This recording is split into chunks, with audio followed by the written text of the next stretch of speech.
morning, good afternoon, good evening to everyone around the world. I am Paul Sisler, and this is In the Moment. Hello, everyone. A lot of chaos in the world going on. I know, just a lot of things going on, but here if you're here to be grounded, because that's what we do. We ground people. We bring people back. So, with that said, hello, Shadowfox and Lee Two Hawks. How are you today? Hello, I have a pepper grinder. Stop. We're not doing it. Oh, no. Hello. Oh. Are you there? I'm here. Are you there? Okay. I'm here. I have no idea what happened. Okay. Can you internet connection is appearing to be a little weak, so I don't know. Okay, well, I'm just going to start talking real quick because I'm really excited, Paul, that you just redid the flow, like the look of it, the sound of it. It's like, man, thank you. That was awesome. I don't know if anybody noticed it. Yeah, that was really, really, even Lee was like, wait a minute, what happened to the music? No, I was waiting for dum da da dum da da da dum.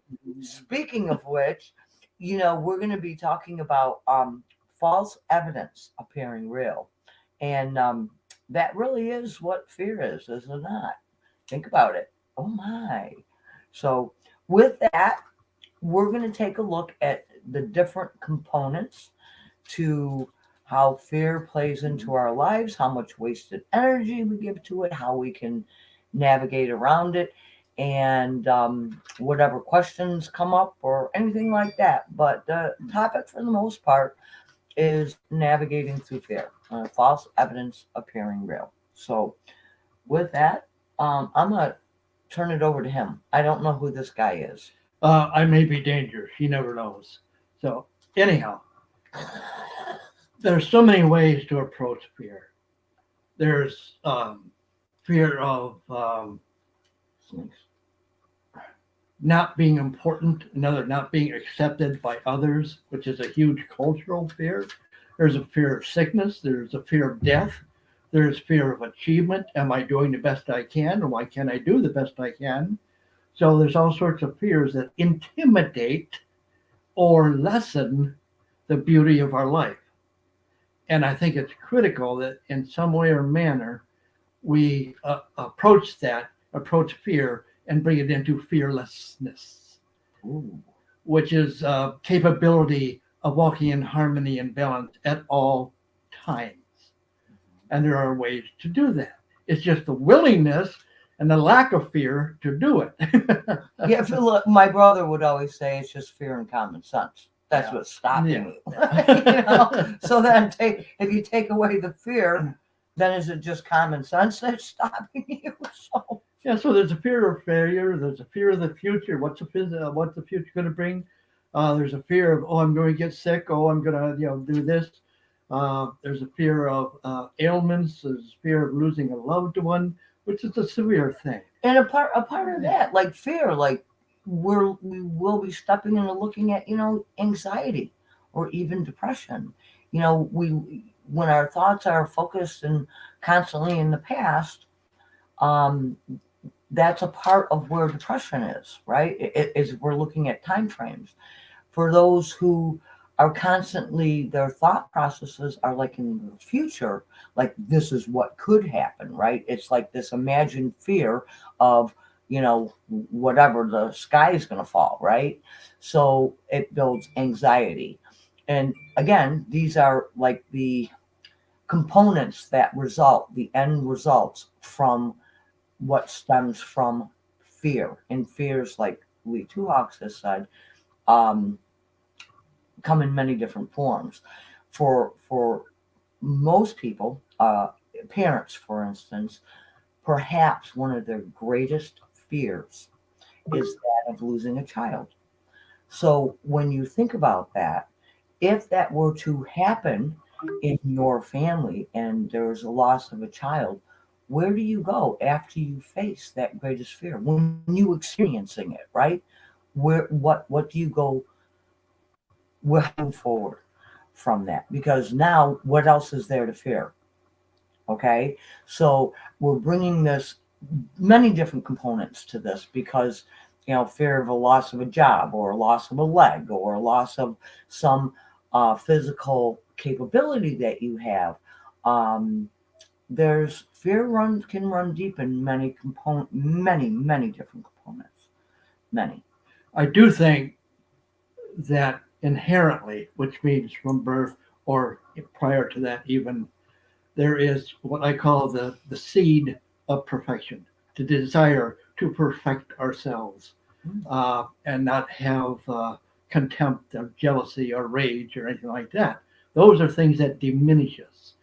And to believe is to build that selfness that is whole, that is entirety and authentic. So then comes, we build that inadequacy to accept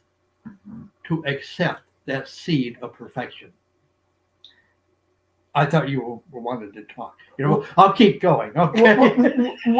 Well, no, because part of that, I was reading what Diana had made a mention of, and another part of why we're bringing some of this stuff forward is because when you think about it, Diana, I don't know if you can pull that up, Paul, or not.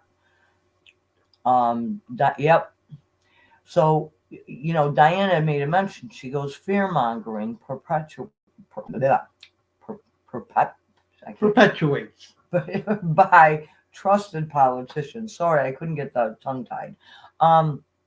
When we think about it, there's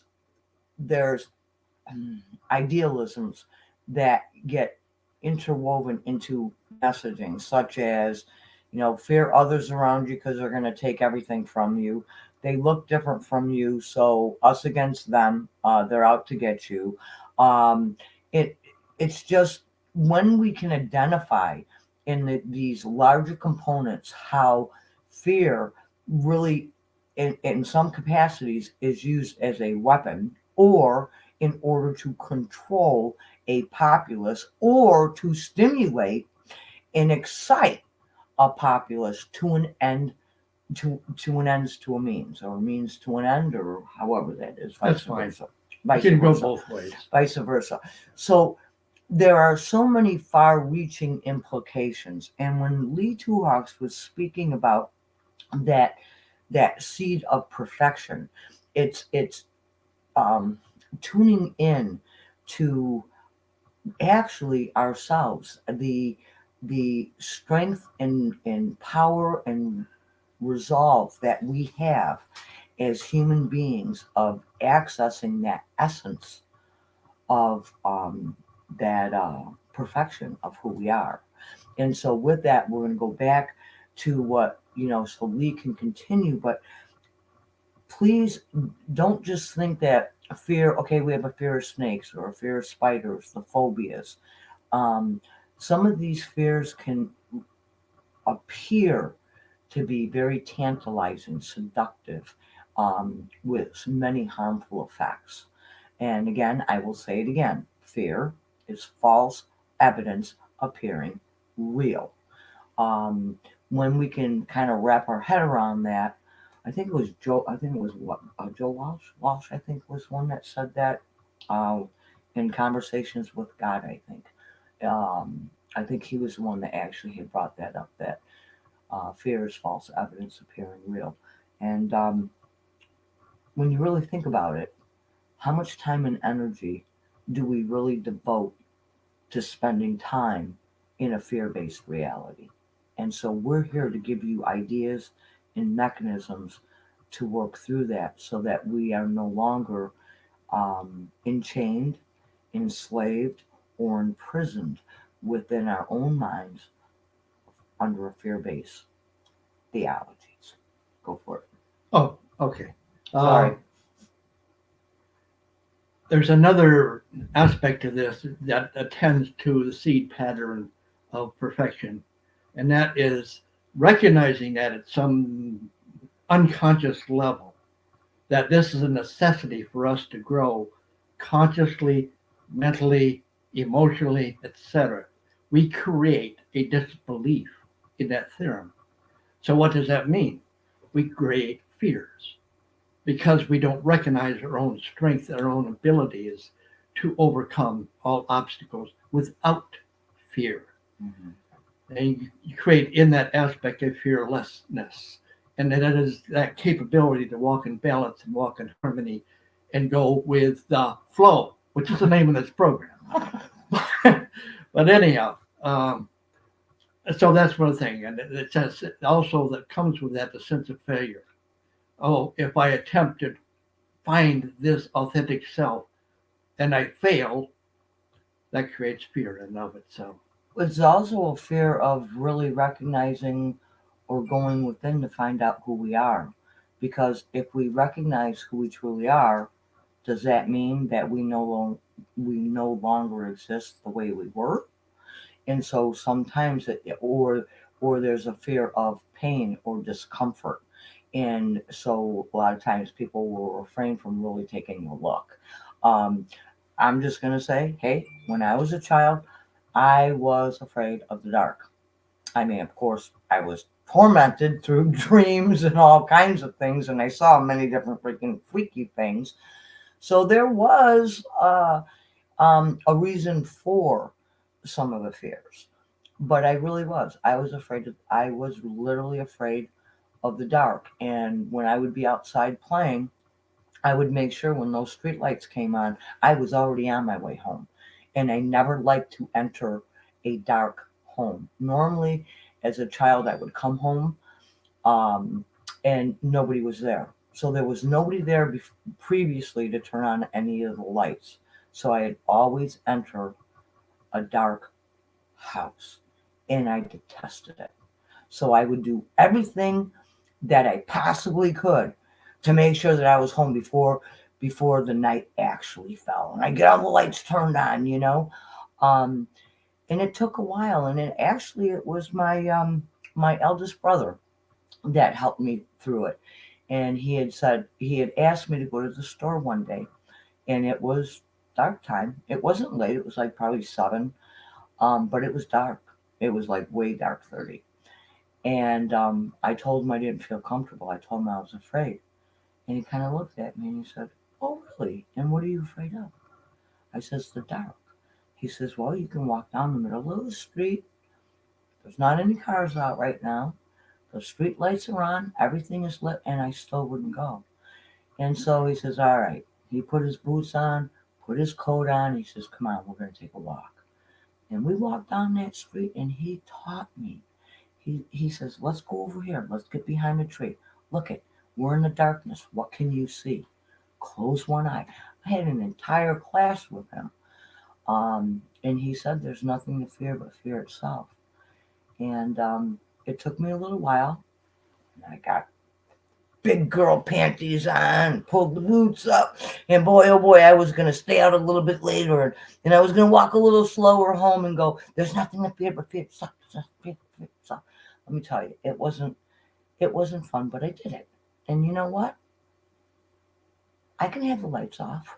I'm good with that. I'm good with that. But that's part of where my name comes from. Shadowfox. To be able to work in and around the shadows. And that also means our shadow selves, right? Going within that fear, right? Who are we? Who are we when no one's looking? Why are many people afraid to identify and look at their own strengths? Because they're afraid they're only going to see the weaknesses. Now, there are purposes, real purposes in our lives that cause us. We've walked so long without anything to fear that causes fear. Mm-hmm. Due to my childhood, I grew up with a distinct fear of people. I did not like people. They were cruel. Yep. They were, anyhow, terrible creatures. Okay? When I got back from Vietnam, I wore my sunglasses to bed all day long for a year because I didn't want anybody to see the pain in my eyes. That was fear itself. Mm-hmm. Okay. So being self-revelatory, that's enough said on that. But I'd like to say that in order to be free of fear, in which case maybe some of you will understand, to be free of fear. Mm-hmm. Paul, Paul? did you have Diana's up? Uh-oh. Uh-oh. We can't hear you. I had my mic muted. Distinguish fear-based action from making wise choices. I actually have an example of that because I live out here in the desert, and we have coyotes and we have wild dogs and stuff like that. And I fear nothing. Okay, so where there are people that are going to be afraid of the wild dogs walking around and the coyotes, I walk with a walking stick. Yep. Now, I know that a coyote could, cause some irritation to me. A few coyotes that could be damaging to me. So the wisdom comes in the aspect of I carry that walking stick because I know what my capabilities are. Mm-hmm. So the key thing is to understand consequences of things and to know what your capabilities are and and going into those different aspects. And this can be applied in a multitude of different ways. The animals are our friends. Yes, they are, Kimber. And I would never want to actually hurt an animal. Okay. But the bottom line is the reason why I give this as an example is if you have a fear of something and you disallow that fear from allowing you to continue forward to do things, you're holding yourself back. Where if you recognize what it is that's causing that fear, and it's like, what can I do to, become part of whatever it is I want to become a part of and not have that fear. Now, we're like Shadowfox is talking about the fear of the dark, which is again a false, a false evidence. Appearing real. There we go. I wanted to make sure I had it correct on how you did it. The coyotes, though, that's not a false evidence of appearing real. Okay, there could actually be some harm that could come, but the premise of it is to recognize what is real and what isn't. And once you recognize what is real and what's not, know what your capabilities are and how you can, deal with those different things. Right. And here's the thing, is like when we're taking a look at the fear, and we know that our thoughts create our reality. And so if our thoughts are are focused on the fear of what could happen, then chances are what's going to happen is that greatest fear. So, like when Paul says when he walks out, yes, he carries a walking stick. And that's a good thing. It could be a snake, could be anything. And Right. you're in their territory. And so you're the one that's the foreigner, not them. And so they're only going to guard their domain, so to speak, their area. And so if Paul happened to walk out there and he was just absolutely paranoid about walking out there because all these coyotes are going to come, well, guess what? It creates that energy. It creates that resonance in the auric field. And so guess what? It sends those signals out, and then nature is going to comply.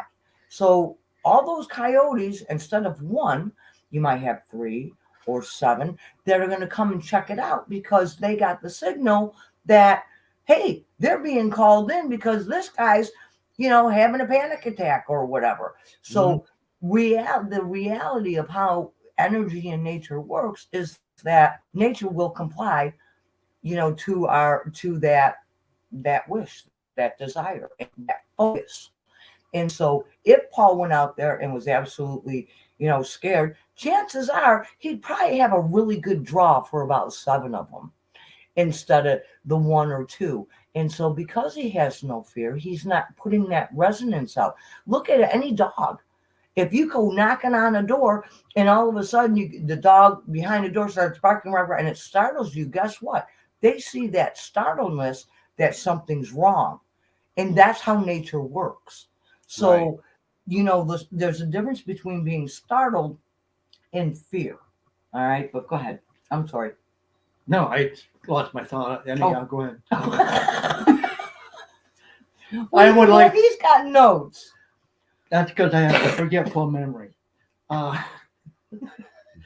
Anyhow, I would like to make the distinction between being sensible and being fearful. Yes. Paul was sensible. Sensible. It's a Yes. sensible thing to do. That's just thinking, thinking forward. Okay, I'm going out tonight in the middle of the dark, and I need to wear light clothes so cars can see me, or I need to perhaps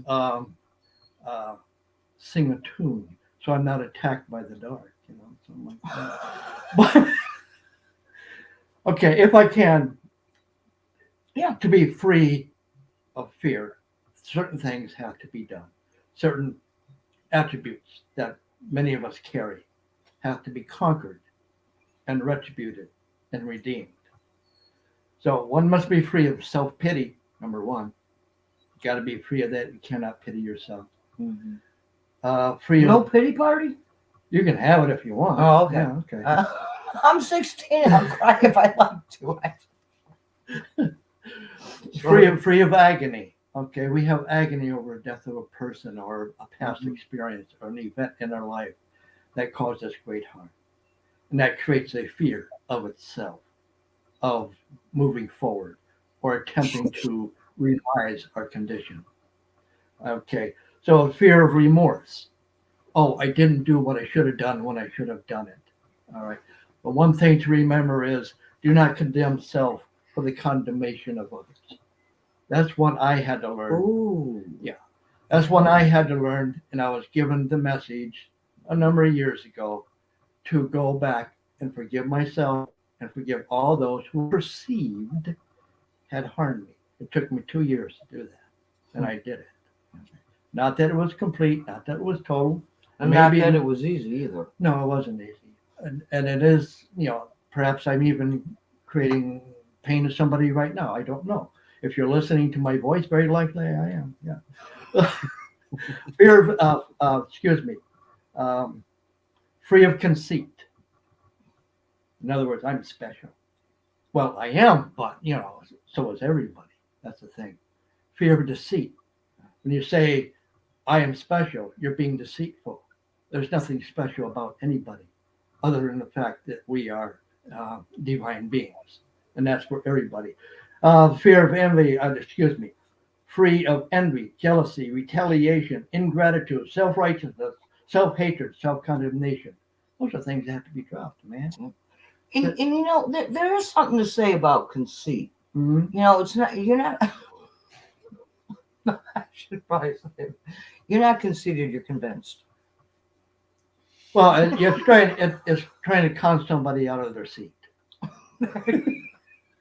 We are more often frightened than hurt, and we suffer more from imagination than from reality. Seneca, proposed, written up here by Bryce. Hi, Bryce. Absolutely. Yep. All right, now my understanding is we're 78% water physically. So, yeah. Physically. All right, we'll take that percentage. Yeah, a high percentage, okay? So what I wrote last night was, we are water molded in the matrix of love. Oh. And that I truly believe. Oh, I like that. Say that again.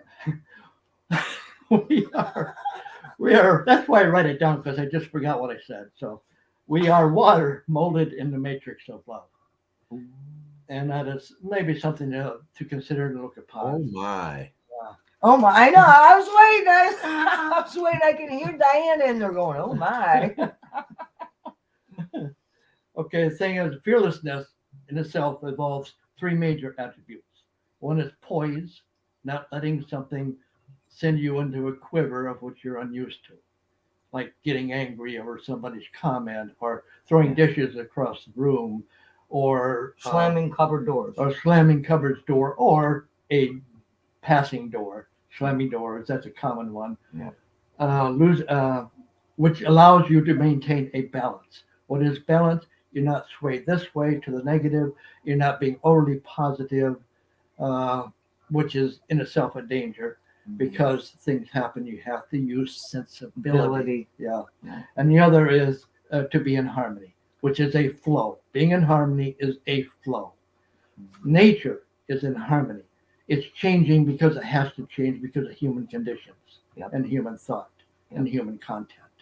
So it's doing what it has to do. It is in harmony with itself and its future characteristics. What do you got? What do you got there, huh? Paul? Letting go of fear allows other thoughts of possibilities to come in. Imagination. Oh, absolutely. And again, it's like there's different ways we can think about this too, right? When we can fill our cup, right? Or like many people will say, well, I can't give anything else of myself. I'm empty, right? I'm doing so much for everybody else. And yet when we fill our cups, then we can give a little more freely of ourselves. Then there is that non-recognition of the abundance of everything. Yes. There's an abundance of love. Yes. And there's people that step into this great fear of lack, right? Like they don't have enough, or they are not enough, or they lack money, they lack this, they lack that, they lack intelligence, whatever it may be. There's that lack of not being good enough or qualified. So when we look at fear in and of itself, recognize there are so many different capacities. We've made mentions of many of them. And when Lee Two Hawks was talking about these things that we hold, like the conceit, or what was it, you got to go back. I'm trying to pull it. Okay, self-pity, agony, remorse, conceit, deceit, envy, jealousy. All of these components. Jealousy is another one. Jealousy is that, where perhaps we may carry a lower self-esteem. People think that, well, a little jealousy is good because then it means you love me. Does it really? Don't laugh. Don't you dare laugh. So these are the things that it's like sometimes people are afraid. They walk on eggshells in the home because it's like, oh my gosh, don't upset this person, because just muddle on through life and don't stimulate this person over here because we're all on eggshells. This, again, that's a part of a fear. For me, give me the eggshells, I'll stomp right on them, and then I'll put it in my garden. So when we step and we look at fearlessness, okay, how do we live a life of fearlessness? How can we move forward and stop those random ass thoughts that constantly go through our head that we're not good enough, or any of the other things that we've suggested? How can we move forward in some capacity? I have an idea here. Okay. First of all, everyone, each and every person, every single individual has the qualifications for all of this. Okay. Yes. Everybody has it. I don't need to be told what my qualifications are. Okay. I already have them all. So it's not up to someone else to highlight them. It's up to me to utilize and define all of these qualifications. They're already there. So I have to utilize them and become confident with them. Once you recognize that you have all the qualifications, what is there to fear? Nothing. Absolutely nothing. Because you have no need for jealousy. You have no need for envy. You have no need for any of those things. Okay? But you can't have that until you first recognize you have all the qualifications. And once you know, and once you understand that, then from there, you will grow. You will utilize those qualifications. And where you find yourself lacking, you'll improve upon. And you'll have the confidence in that. And you have to have the confidence of knowing that I can do whatever it is I want to do. And one second, really quick, because Paul, I think you made a really good point. There's many people that talk about the ego, right? Or ego death or the ego. I'm sorry, I kind of disagree with that terminology. I think it's more of a balancing and a harmony, so there's equal parts in a healthy ego, um, because it's part of that ego that actually is capable of recognizing where those qualities that you're speaking about. Yes. It's like where you're saying that difference between being conceited or convinced. Okay, there's a difference. You can see two different people walking down the street, especially like in a larger city, for instance, business corporations, people, okay, corporate. You can see some of those people, they just walk, man, they got an arrogance like you wouldn't believe. And then you have a person standing next to them that just walks with this flow and carries this and just knows it, and it's got nothing to do with a large ego or that the godhead ego, like I'm better than everybody or anything, because that the fear, the great one of the greatest fears, and here's another one, is that ego death. That's the worst thing like in the world, and yet we're saying let's kill the ego. It's like, really? No, identify it, work with it, manage it, or govern it so that it's not the one that's taking over in every part of your life. It allows us to distinguish the different aspects of ourselves, because ego can hurt others. Okay, we can copy the attitudes and find those insults, right? But in and of in sorry, ego in and of itself, when we can recognize some of those talents or those gifts that we have, dedication, whether it be determination, whether it just be pure like being obtuse. Sometimes I think being obtuse kind of I'm away. kind of got me through my life a little bit, but it was like because just wasn't ready yet, right? It's a good fallback.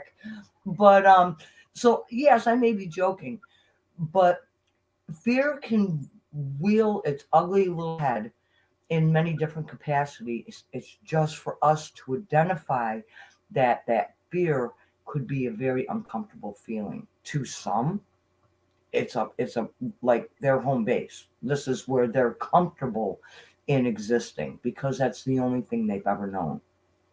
And so these are why we're having some of these discussions to bring it forth, because our thoughts will create our realities. And it's like exactly what Bryce put up there. There's not like a greater statement that carries such resonance and truth, and that was from Seneca, and that was like way back when.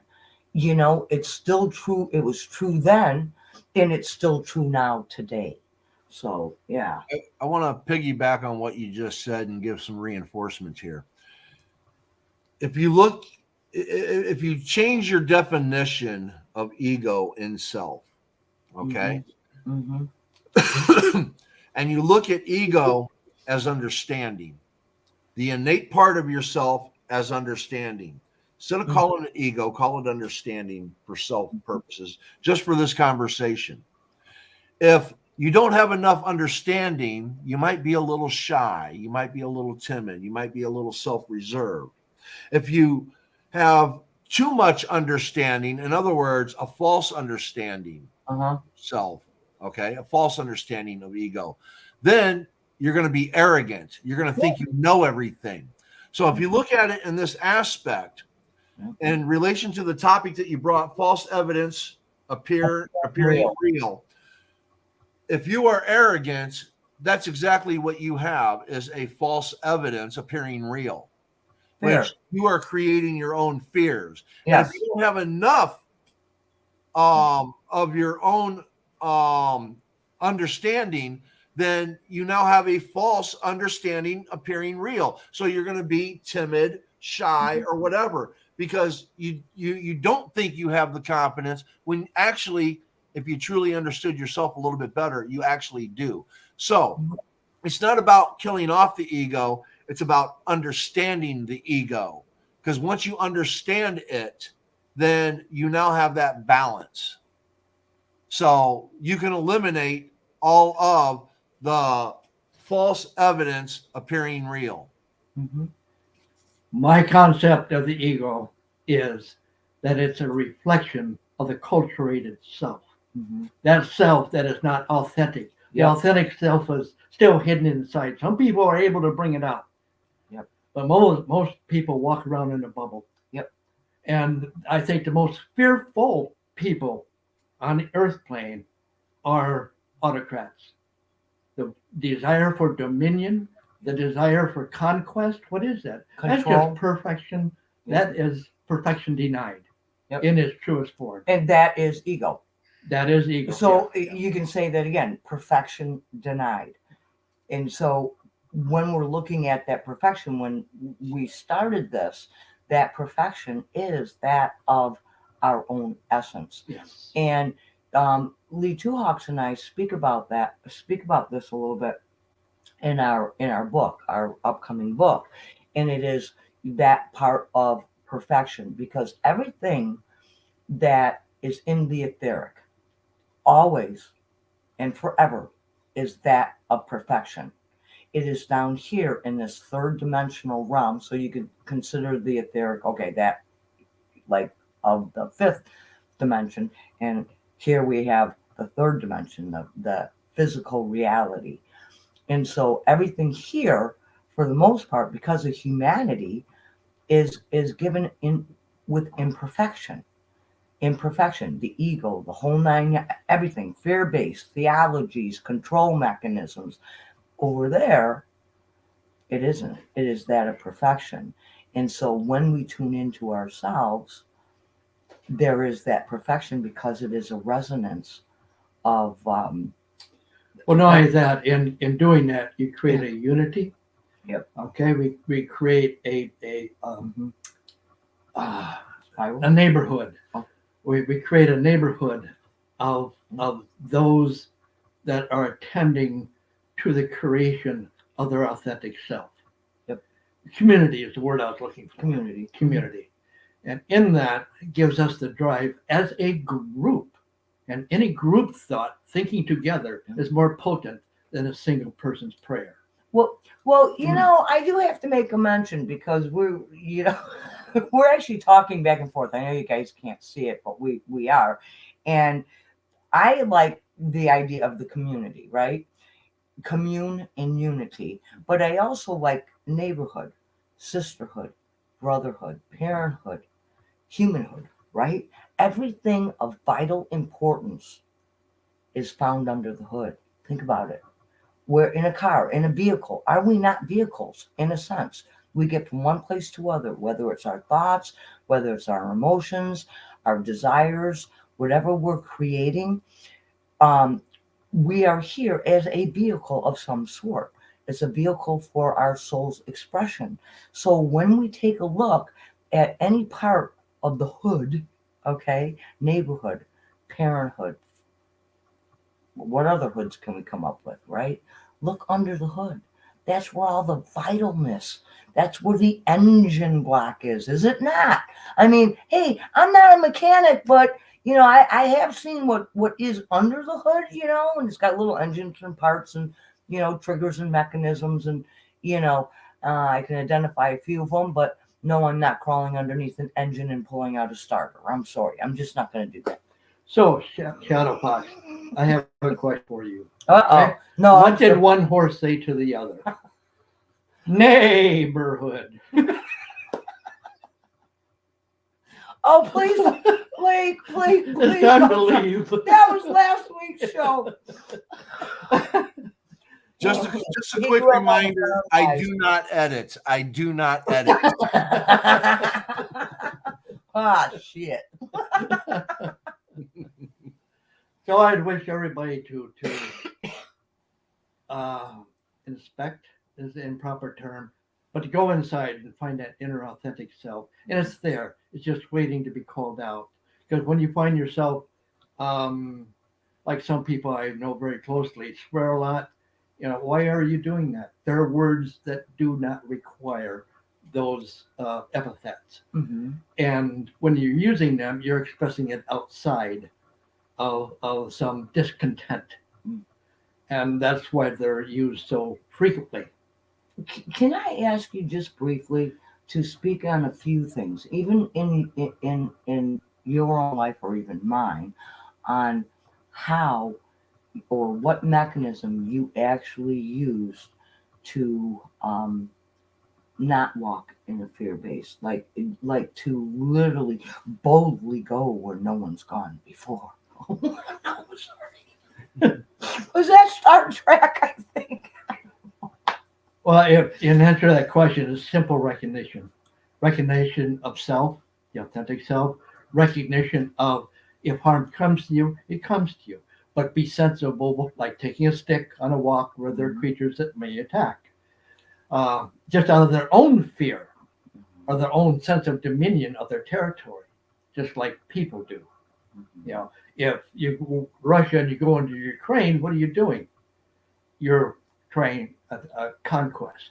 And it's fear-based because you're no longer the unit that you thought you were, because Ukraine was an actual breakaway from the Soviet Union.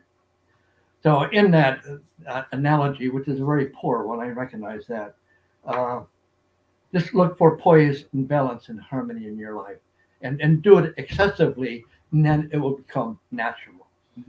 I think in 1 second, Paul, just to tie in with what Lee Two Hawks was saying, is that in my own personal experience, I recognize the awesome power with beliefs. Okay, and my own belief is that I have the ability to give permission.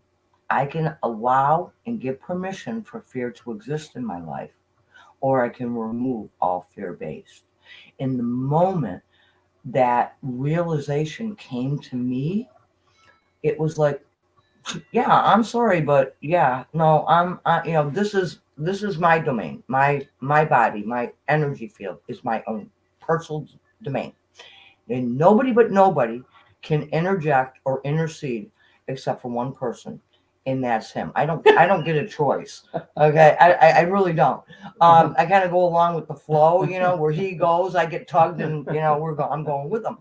But in just to not make light of it, it's that I refuse to give permission in any capacity to be integrated or diverted for my life's journey in any capacity due to fear. In my own world doesn't exist. It doesn't mean that a fear thought doesn't enter, but I remove it immediately. Why? Because it's false evidence appearing real. All of this stuff, I mean, you can look at what's going on with governments, you can look what's going on, within political parties and structures, and how everybody's looking to control and get your vote and fear this and fear that, and we're coming after your guns and all kinds of stuff. Really? No, I'm sorry. Whatever political party I'm aligned with, I am not coming after your gun, honey. You guys can keep it. So, and I'm going to keep mine. The point is that I remove permissions. I don't give permission for fear to be a part of my life. If something happens, like I had mentioned before, some of the greatest fears we have is a child, the death of a child. But once that happens, it's like that's the greatest fear, other than our own death, which many people fear. And there's others that don't. Why? Because they recognize that part of what death is. They can see it, so why be afraid of it? What they're afraid of is the pain, right? That's what they're afraid of. And I think, was it William Shakespeare says, "Death, where is thy sting?" Yes, it was. Mm-hmm. Okay, I just opened this little book. I wrote on the back of this thing, bliss is a sense of self-discovery. Mm-hmm. Okay, I'm going to read a real short poem. This is in my book. Yep. Wisdom, where are you? There you are. Okay. This is Words to Tell. It's very short. Bear with me. Words to tell strangers why I walk down trails so seldom traveled don't come easily. For I have no tongue to speak the odd language strangers understand. Better yet, to lend them my shoes. That's it. Lend them your shoes. Yeah. Yeah, and take a walk in somebody else's moccasins for There a you while, go. and not just a mile. Make it 5 miles up and then 5 miles back. Or take off those rose-colored glasses. Looking through somebody else's glasses. Is there? I'm seeing a bunch of. Let me see. Diana says, okay, so moving all of my money out of a bank because of the economy going flimsy, fear or common sense? Both. I'll discuss that with you on a personal note. Take off the fear. Take off the fear and just do common sense. But right, exactly. I want to go back to what you were saying because you kind of hit on what I was going to talk about, and I'm going to go a little bit deeper with it. When you look at the 3 things that the majority of people fear, it's death, going to the dentist, and giving a speech. Now, when you look at everything else that comes under it, it all still falls under the same criteria of those 3 things. And I want you to think about this. People fear death because they fear it's going to be the end. Okay? That I'm no longer going to exist. Once you understand how energy works, that fear goes away. Or when you hit like my age and you've gone through some of the things that I've gone where you welcome death, okay, there's no longer a fear of it. It's a welcoming. I'm okay with it. I no longer have that fear. Then you have to look at going to the dentist. That's pain. That is pain in your mouth. Now, I've been through pain. I live in pain. I no longer fear pain. There isn't anything you can do to me pain-wise that I haven't basically already been through. And prior to that, yeah, I had some fears of pain. Now I have no fear of pain. Okay. Then, of course, getting up and speaking in front of people. I've never had that fear because I'm in control when I'm giving my speech. Where a lot of people are afraid of what people are going to think of you. I was already, when I first started giving speeches, people already thought shit of me because they judged me based upon how I dressed and my poverty and stuff like that. So for me, where I had no voice, getting up and giving a speech, I now had a voice. You had to listen to me. That was the rules of the class. That was the conformity. I now held you at my attention. Okay. So if you look at these 3 fears and why you have them, you can overcome 90% of all the fears that you have. Okay. Why is it you fear death? Why is it you fear pain? And why is it you feel humility or ridicule? So if you have no fear of speaking in public, and all of a sudden your speech is canceled, a sense loss of control. I'm sorry, say that again. Swap the 2 terms. Hold on, you kind of lagged there. I couldn't. Okay. So if you look forward to a speech because it gives you the control that you desire over that spectrum of people, that speech is canceled. Do you suffer a sense of loss of control? No. Because of planning. Okay. Just one thing, Paul, very quickly. Yeah. If we change, because I do not agree with the terminology as people are afraid of a speech. No, people are afraid of unacceptance, not being accepted.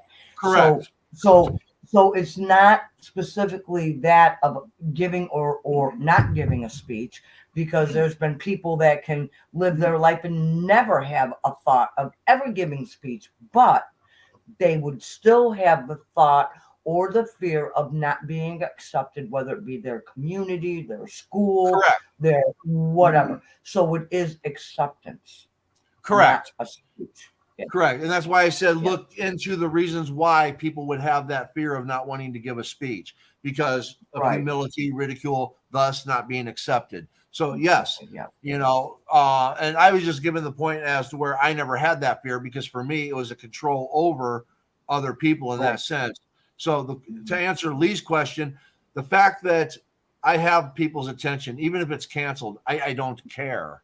Oh, right. That's just it. For me, I don't care. If people listen to me right now or they don't listen to me, I don't care.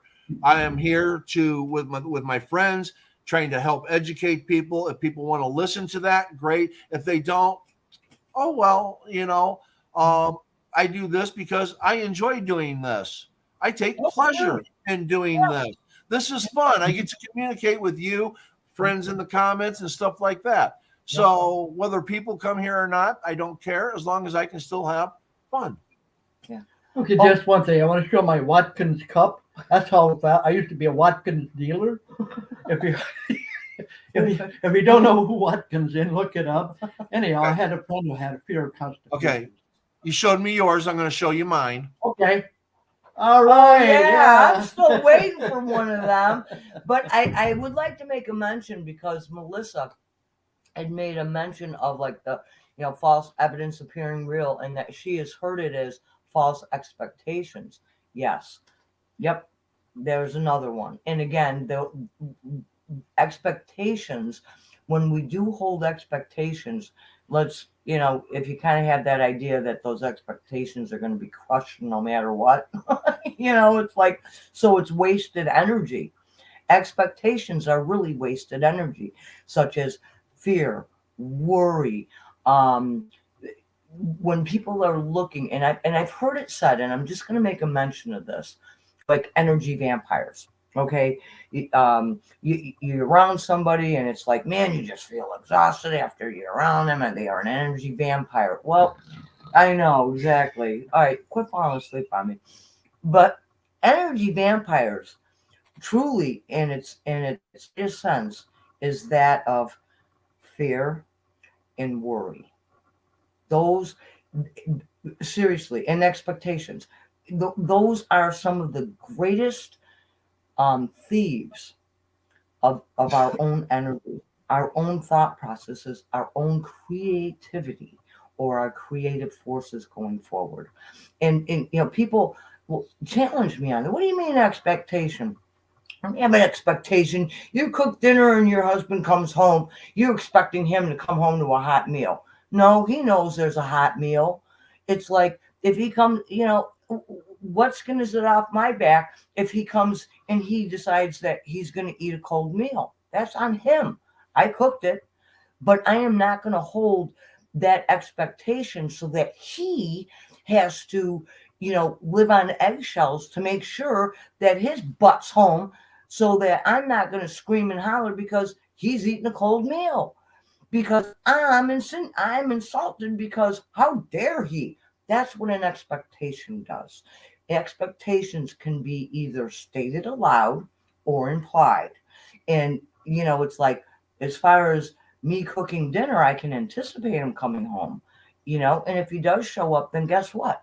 Then I'm all happy and glad because he's there. So I can take it one way or the other. I don't hold, like when we started this, Lee Tuhawks has said, don't hold something where there's a great value either on one side or the other, super, super positive or super, super negative. So expectations is something that I'm sorry I gave up for Lent many years ago. Expectations create a dissonance. It creates friction in many different capacities. And so therefore, is that also not a fear? Because there's a fear we're going to behave a little bit differently, because, oh my gosh, if I'm out past 11 o'clock and I don't make that phone call, boy, oh boy, I'm going to be grounded for 4 weeks, so there is a fear. So then, because of that expectation, we cannot be our authentic self, because we're trying to make someone else happy, so that we don't pay a penalty for it. That's what an expectation does.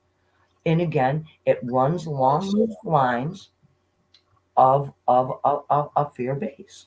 That was well said. So that we don't pay a penalty. Again, when you go to that line, you're making something about yourself and Yep. not about others. Okay, Yep.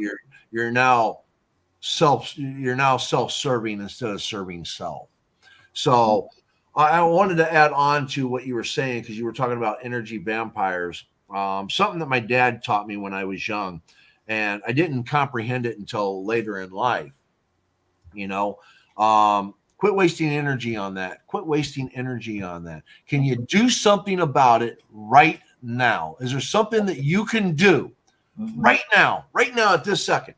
If you can't, why worry about it? Exactly. Why waste Wait. that energy? Why put that energy out there? Now, if you can do something about it, then do something about it. So you're talking about the whole meal thing. It's like if I know that I have a cooked meal that's going to be waiting for me at 6 p.m., it's up to me to make that decision Yep. that that meal is going to be there at 6 p.m. What am I going to do to make sure that I am there for that meal? Now, let's turn it the other way around. If you know that your other person has different time slots of getting off and you need a better form of communication or it's not communicated and you're just guessing, it's up to you then to, hey, what time are you going to be here tonight? I'm going to have dinner ready. Right. So it's not creating an expectation. It's creating a form of communication. This is the energy I'm putting out. I'm trying to put forth so I can have this perfection for you. It's now up for you to conclude that perfection. That's you working together. And if you're not working together, then you're wasting energy. Think about that with everyone that you do, everyone that you talk to, everyone that you are communicating with, to put that energy out there in a productive manner. Yeah. And again, is that not stepping into the flow? Is there not a harmony and a balance and a rhythm to it? I mean, think about it. I mean, there would be so many. I mean, for instance, Lee may call me and say, "Hey, hon, please don't cook dinner tonight. I'm going to be super super late. But I'll tell you what, if you like to hang out, later time, we'll get a pizza or I'll bring you home a sub or something. But don't cook tonight." And oh yeah, great. Now I'm off the hook for cooking something. So it is that communication. But it's like think about how many different times in our own lives that we actually held an expectation, and that expectation totally somebody dropped the ball on it. And it's like an expectation is like putting someone on a pedestal. I guarantee you that pedestal at some point in time is going to, get swept out from under that person. That pedestal that you place somebody on will collapse. And then what do you have? Where is the reality? Because that is like a false premise. And so a false premise, okay, false evidence or false expectations. So when we think about it, we're looking at recognizing how much time and energy we give focus to the things that we truly do desire. Many of us place more focus on what we don't, or what scares us, or what frightens us, or worries us. So I think there should be a realization or a distinction made. We all have auric emanation. We have an aura. For some people, it's 10 feet, 5 feet. For some, it's 75 feet. Depends on their energy level or their spiritual or consciousness evolvement. So when a vampire comes in, so to speak, that's what the first thing they do. We've all walked into a place at some time in our life where we just felt something was off. Yeah. That was the emanation of the people in that room or the single person in that room that struck our aura itself. Yep. So as our aura it actually is radiatory, but so mild a radiation that it doesn't harm the physical aspects of our being. Right. So in that, if one can be attentive to the signals that come through our auric emanation, which are very, very accurate, and Shari person I used to know said you put those white things, the yellow things, tabs Yeah. on your oar. Sticky notes. Sticky notes, yeah. Sticky notes. Yeah. Yeah, we got a sticky notes. Yeah, so it's fear of this, fear of that. Oh, I'm blah blah blah blah. Yeah, she did, you need to wipe that clean. You Yep. need to get that auric emanation as pure as possible. And that was part when we were speaking about filters, right? Those filters are in your. I'm so glad. Yeah, I forgot about that. Those filters are like all those sticky notes. We get put all over the place. I mean, think about walking down the road and you're filled with these yellow and pink sticky notes all over the place. It's like that's why we have a neon sign. We can see you coming a mile away. You know. Yeah. Yep. So I wanted to throw a little add-on on there because you were talking about putting people up on a pedestal, and I want to put it out there that it's okay to put somebody up on a pedestal. All right, it's okay to put someone because, like Shadowfox and Lee Two Hawks, I put them up on a pedestal. Now, granted, that pedestal and all that's gotten smaller and smaller. No, I'm kidding. thank gosh. When you put somebody on a pedestal, just remember, you put them on there. It's not up to them to hold up to the expectations of that pedestal that you put them on. It's up to you to recognize that maybe you put that pedestal too high or too low. So if you're going to do it, it doesn't fall on them to meet expectations. Oh, the way I see it is I just don't, I remove all pedestals. Yeah. Sorry. See, now I've got you and Lee up on these high pedestals because I'm still learning, you know? Yeah, but that's got nothing to do with the pedestal. Come on, Paul. Please. But for me, it does. I know. And this here we go with there will come a time. Don't put us up there, man. I'll tell you, we'll be the first one, man. We'll be jumping off of that together. There will, but see, I recognize that it's not up to you to hold that standard where I've put you. Okay. Yes. And I know. Okay. So there will be a time, I presume, that I will have that knowledge that I won't need pedestals either. But I'm not there yet. Okay. Well, the obvious antidote to that is quicksand. Yeah, we've been in it. Honestly, we have had quicksand of our own making. Trust us. No, don't trust us. Right. No. Okay. Last comment right here is from Diana. Be a light held high. There you go. Excellent. And with that said, we are just over the hour. So everyone, remember, be kind, be happy, and may good things come your way. And definitely check out Journey With It on Twitter. Absolutely. All right.